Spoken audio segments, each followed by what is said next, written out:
Good evening, Americans and citizens of the world. As you have no doubt heard in the preceding days, the interstellar object designated by the International Astronomical Union as 8I 2045 S1 and commonly referred to as Pheidippides, or often simply as the object, is on course to collide with Earth. Pheidippides was initially discovered by the Lunar Telescope in 2045 and categorized as a rogue planet at a distance of 10 light-years from Earth. This was widely publicized. The object was subsequently observed in 2048 to have altered its trajectory and positioned itself on a course towards Earth. This was kept secret.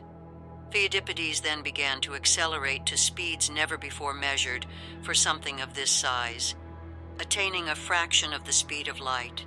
This was kept secret. In response, informed governments and prominent scientific and institutional bodies were gathered to perform additional analyses of the object. This was kept secret.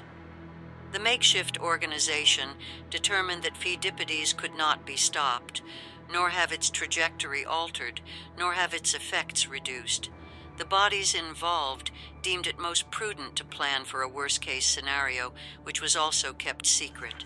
1 month ago, on the 21st of May, global news coverage turned its attention to intercepted reports of the discussions of this group. The coverage revealed all of these secrets. Earlier this week, it became known that the trajectory of the object is terminal, and its effects likely all-consuming. But this is not the end. In truth, it is unknown whether this will be an end.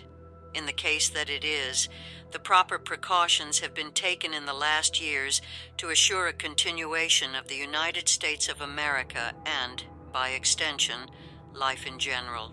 Throughout the last decade, largely prior to my administration, legislative approval has been granted for laws concerning emergency situations and the authorization of special powers in the case that this event, or any like it, is truly catastrophic.